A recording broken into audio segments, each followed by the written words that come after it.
संसद जो हमारे आर्टिकल 79 के अंतर्गत आता है, ये राष्ट्रपति, राज्यसभा, लोकसभा को तीनों को मिलाकर हमारे पार्लियामेंट का निर्माण किया जाता है। इन तीनों के बिना कोई भी कार्य नहीं हो सकते। तो आर्टिकल 80 राज्यसभा के अंतर्गत है, लोकसभा 81। इसको कहते हैं अपर हाउस। राज्यसभा को अपर हाउस कहा जाता है और लोकसभा को लोअर हाउस कहा जाता है।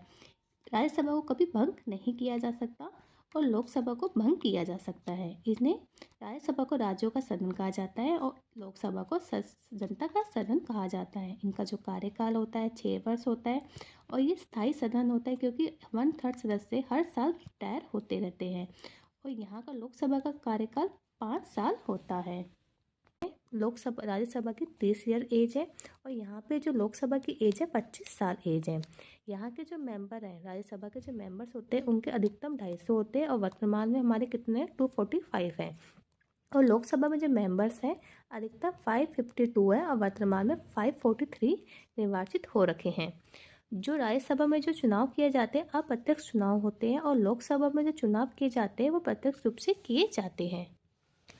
राज्यसभा में सभापति होते हैं वो उपराष्ट्रपति होते हैं और यहाँ पे लोकसभा में जो अध्यक्ष होते हैं वो लोकसभा के अध्यक्ष कहलाते हैं। और यहाँ पे जो राज्यसभा में विशेष अधिकार दिए गए राज्यों के हितों की रक्षा करना, संविधान संशोधन में समान अधिकार देना, आपातकाल में महत्वपूर्ण भूमिका निभाते हैं। उसी तरह जो लोकसभा में यहाँ पे धन विधेयक, अविश्वास प्रस्ताव पेश किए जाते हैं और यहाँ पे सरकार है उत्तरदायित्व होती है लोकसभा के प्रति। इंडिया पार्लियामेंट आर्टिकल 79 के अनुसार संघ के लिए एक संसद होनी चाहिए और राष्ट्रपति दोनों सदनों को मिलकर बनेगी जिसके नाम पर राज्यसभा और लोकसभा होंगे। अभी मैंने आपको समझाया था। संसद के उस सदन को राज्यसभा कहा जाता है और निम्न सदन को लोकसभा कहा जाता है। राज्यसभा का गठन 3 अप्रैल 1952 को किया गया था। पहले लोकसभा का गठन 17 अप्रैल 1952 को किया गया था। राष्ट्रपति को भी संसद का अभिन्न अंग माना जाता है। ब्रिटेन की संसदीय प्रणाली ये कहाँ से ली गई? ब्रिटेन से संसदीय प्रणाली ली गई। लोकसभा को निम्न सदन कहते हैं। इसका जो गठन किया गया 6 मई 1952 को किया गया था। लोकसभा संसद का प्रथम सदन है और जनता द्वारा प्रत्यक्ष रूप से इनका प्रतिनिधित्व चुना जाता है। कार्यकाल इसका 5 साल के होता है। 84वें संविधान संशोधन में जो 2001 में हुआ था के अनुसार लोकसभा और विधानसभाओं की सीटों की संख्या में सन 2026 तक कोई भी परिवर्तन नहीं किया जाएगा। और जो मताधिकार का है 18 वर्ष से ऊपर के बच्चे वोट दे सकते हैं। जो वयस्क मताधिकार 18 वर्ष से ऊपर के होने चाहिए। लोकसभा का जो अध्यक्ष होता है अध्यक्ष के रूप में शपथ नहीं लेता, वह सामान्य सदस्य के रूप में शपथ लेता है। आर्टिकल 93 में बोला गया है लोकसभा स्वयं ही अपने सदस्यों में से किसी एक अध्यक्ष का एक उपाध्यक्ष का चुनाव करेगी। लोकसभा के प्रथम अध्यक्ष श्री गणेश वासुदेव मावलंकर तथा उपाध्यक्ष श्री अनंत शयनम थे। लोकसभा अपना त्यागपत्र लोकसभा के उपाध्यक्ष को सौंपते हैं। आर्टिकल 94 ख में बोला गया है कोई सदन की अनुमति के बिना अगर 60 दिनों तक सदन में उपस्थित नहीं होते तो उसको सदस्यता समाप्त हो जाती है। लोकसभा के जो विपक्ष होते हैं के नेता अपने राजकोष से वेतन प्राप्त कर सकते हैं तथा उससे कैबिनेट स्तर के मंत्रियों के समान सुविधा प्रदान की जाती है। जो गणपूर्ति में कोरम कुल सदस्य संख्या का 1/3 होता है।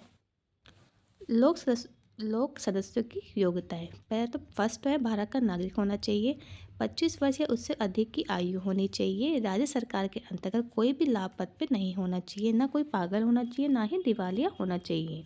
ये इसकी योग्यता है। आगे राष्ट्रपति को लोकसभा राज्यसभा दोनों के संयुक्त अधिवेशन बुलाने का स्थापित करने का अधिकार है और दोनों बैठकों में 6 माह से अधिक का अंतर नहीं होना चाहिए। जो राष्ट्रपति जी है वो क्या कर सकते हैं संयुक्त अधिवेशन बुला सकते हैं जिसमें राज्यसभा और लोकसभा दोनों ही इंक्लूड होती हैं और इसकी जो 2 बैठकें होती हैं उनमें 6 महीने से ज़्यादा का अंतर नहीं होना चाहिए।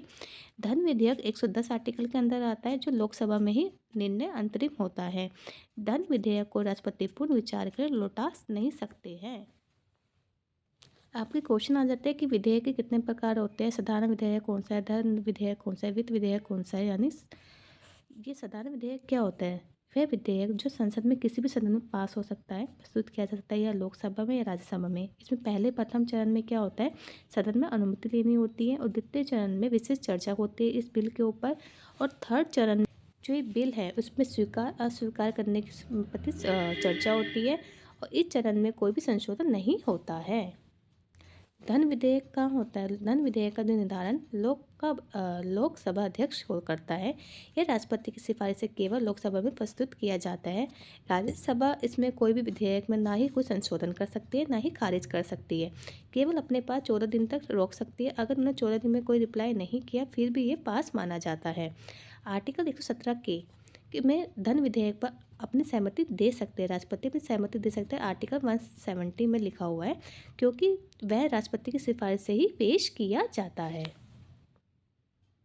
थर्ड है वित्त विधेयक। वित्त विधेयक क्या होते हैं? जिसका संबंध वित्तीय मामलों से होता है उसे वित्त विधेयक कहते हैं। और ये हर धन विधेयक वित्त विधेयक तो हो सकते हैं पर हर वित्त विधेयक धन विधेयक नहीं हो सकते। संविधान संशोधन विधेयक आर्टिकल 368 के अनुसार भारतीय संविधान में संशोधन कर सकती है। ये 2 प्रकार के होते हैं। फर्स्ट है संसद के दोनों सदन जैसे लोकसभा और राज्यसभा के विशेष बहुमत के आधार पर पारित होने वाला। दूसरा है संसद के विशेष बहुमत के अलावा कम से कम आधे राज्यों के विधानमंडलों के अनुसमर्थन से पारित होने वाले विधेयक होते हैं। राज्यसभा यानी उच्च सदन 3 अगस्त 1952 को पहली बार राज्यसभा का गठन किया गया था। आर्टिकल 80 इसके अंदर राज्यसभा के अंतर्गत आता है। इसमें अधिकतम संख्या कितनी थी? 250 पर वर्तमान में कितनी संख्या 245 है और 1200 सदस्य राष्ट्रपति द्वारा संविधान के अनुच्छेद 80 के अंतर्गत मनोनीत किए जाते हैं। ये व्यक्ति कौन कौन से होते हैं? कला, साहित्य, विज्ञान, सेवा, सहकारिता, खेल के क्षेत्र में विख्यात व्यक्ति होते हैं। आर्टिकल 83(1) कहता है कि राज्यसभा को एक स्थायी सदन है, कभी भी भंग नहीं किया जा सकता और हर 2 वर्ष के बाद 1/3 जो भी मेंबर्स होते हैं वो रिटायर हो जाते हैं। इनकी जो अधिकतम न्यूनतम आयु कितनी होती है? 30 वर्ष होती है। उपराष्ट्रपति राज्यसभा का पदेन सभापति होते हैं। उनका जो कार्यकाल होता है 6 वर्ष का होता है। यदि कोई सदस्य बिना किसी सूचना के 7 दिन तक राज्यसभा में उपस्थित नहीं होते तो हम वो वाला स्थान हमें रिक्त माना जाता है, स्थान खाली हो जाता है। और इसमें क्या है तो राज्यसभा में जो बैठकों के लिए जितने भी हमारे मेंबर्स हैं उसका 1/10 हिस्सा उपस्थित होना चाहिए वरना बैठक नहीं होगी। आर्टिकल 249 में यदि राज्यसभा में उपस्थित तथा मतदान करने वाले सदस्यों में कम से कम 2/3 सदस्य समर्थित द्वारा संकल्प द्वारा राष्ट्रीय महत्व को घोषित करने का अधिकार होता है। आर्टिकल 312 में है राज्यसभा 2/3 बहुमत से प्रस्ताव पास कर नई अखिल भारतीय सेवा स्थापित करने का अधिकार केंद्र सरकार को दे सकती है। धन विधेयक के बारे में आपको मैंने बता ही दिया था। राज्यसभा का सदस्य चुने जाने के लिए विधानसभा में खुला मतदान होता है। अवित्तीय विधेयकों को जो वित्तीय नहीं होते वो अवित्तीय विधेयक कहते हैं। जिसका पैसों से कोई मतलब नहीं होता तो वो अवित्तीय विधेयक को राज्यसभा में 6 माह तक अपने पास रोक सकती है। स्वतंत्र भारत में राज्यसभा के प्रथम सभापति डॉक्टर सर्वपल्ली राधाकृष्णन थे। भारत की प्रथम अभिनेत्री नरगिस दत्त थी।